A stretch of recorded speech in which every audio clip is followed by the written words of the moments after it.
Hello, a little bit more on the Juan de la Cosa map.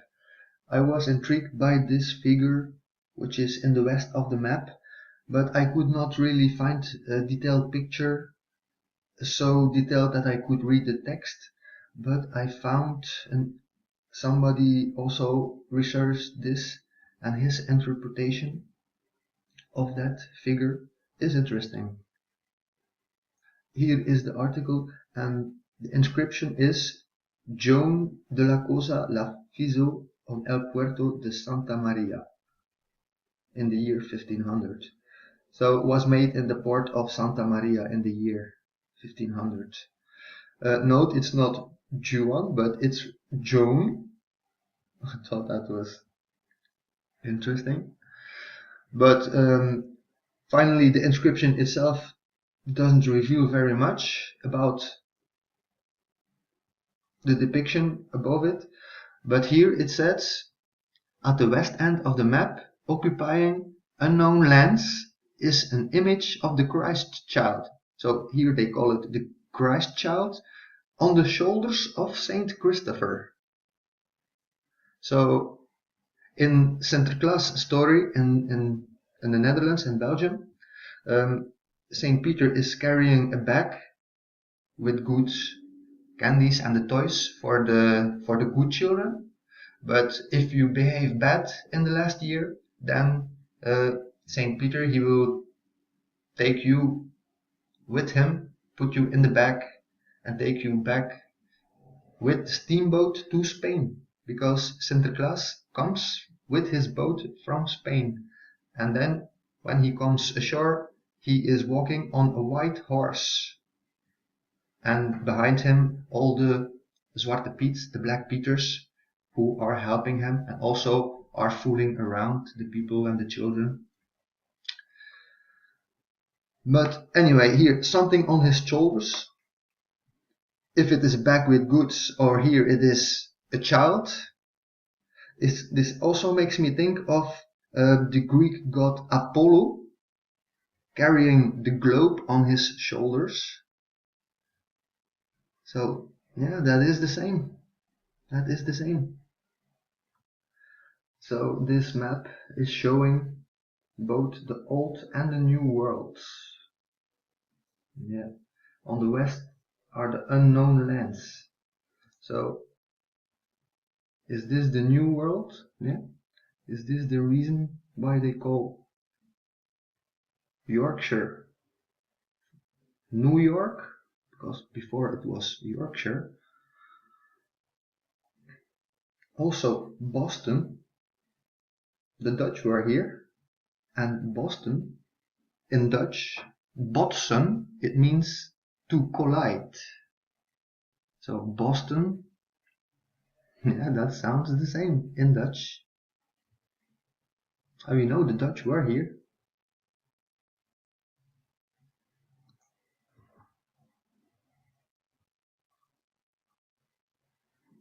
Then I go on and I thought let's search about the origin of the Belgian and Dutch Sinterklaas. They call it the Feast of Sinterklaas, literally said the Feast of Santa Claus. But so in Belgium it is 6 December, in Holland it is 5 December. The Christmas, the Santa Claus, we do not really celebrate Santa Claus, but just Christmas. So we have Santa Claus 6 December in Belgium, 5 December in the Netherlands, Santa Claus everywhere else on 25th, 1 January the New Year, and then there is also Easter with the bunny and the eggs. But let's keep it first at Santa Claus. We already see here that he has red and yellow, so they were the colors of Spain. Remember in the story of Santa Claus, the boat is coming from Spain. So I read a little bit here. First picture I see is on a horse. Big white beard, spear, the horse, and the red cape. Yeah. This one is Wodan. I have never heard of this, but it is a Norse god. Yeah, I also want to say in the Sinterklaas story, when he comes, he knows when as a child, he knows if the child behaved good or bad last year. And here in this article I read, Wodan, he knows everything. And Santa Claus, he has a book where everything is written. Yeah. So that is interesting. They have the knowledge of good and bad. Yep, so I Google Wodan. That is amazing pictures. What do we see here? Roller coaster? Yeah, that's not roller coaster for me. That is the ship going up and down in the heavens. Yes. Wait, I have something similar. This is a trailer of the Grammys for 2016. Lady Gaga. Have a look at her. She is the queen. The queen in the ship. Do you see it? The ship wandering? Yes. Look at that. The ship wandering in the sky with the goddess inside the boat. That is crazy.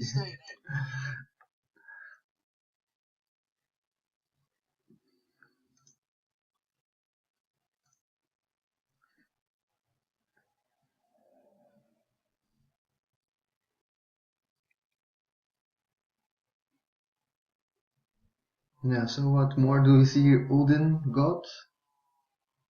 That is the same. Let's have a look for Odin, God. Whoa. Yeah, the white beard is there. Hmm.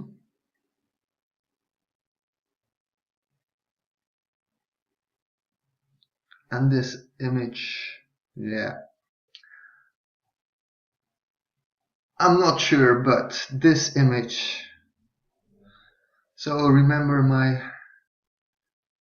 paintings from the yesterday video, Christopher Columbus coming ashore. Man, why do I think that this is the same?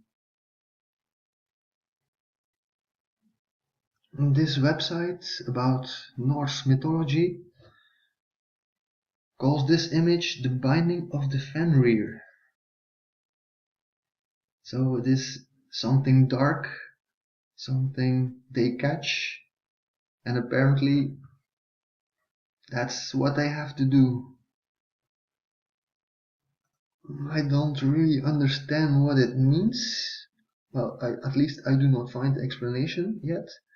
But what they say about it, so they catch it, it howls horribly and saliva runs from its mouth. This forms a river called Hope, and there it will lie until Ragnarok.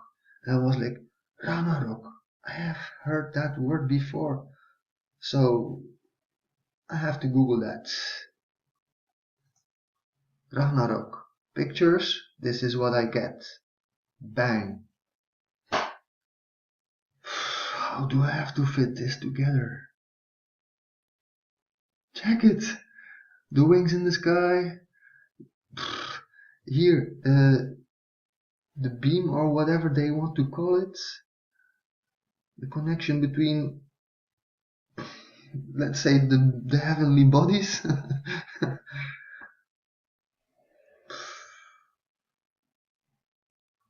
Ragnarok.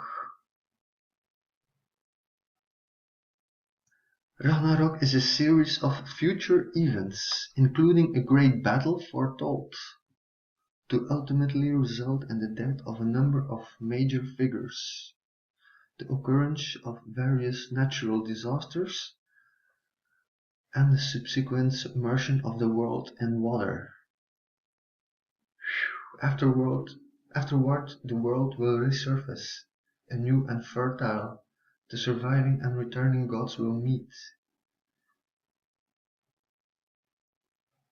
Ragnarok is an important event in the Norse canon.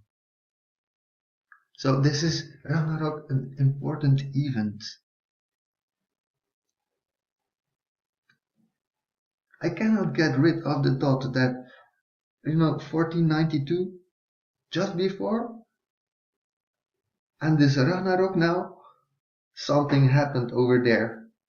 So that means it is not 1,000 years ago. Yeah. And apparently there were survivors too, because when Christopher came there were people to take them as a slave, so there were survivors.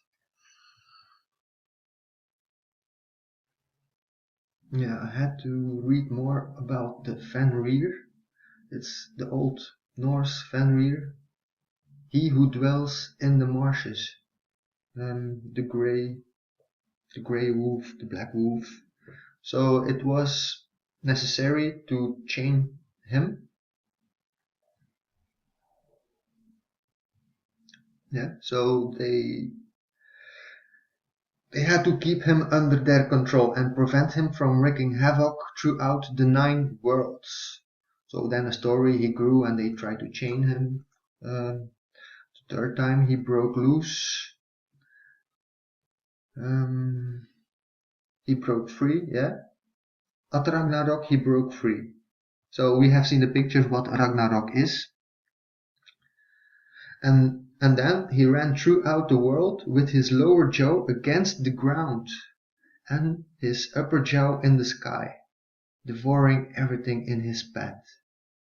He even killed the god Odin, before finally being put to death by one of Odin's avenging sons.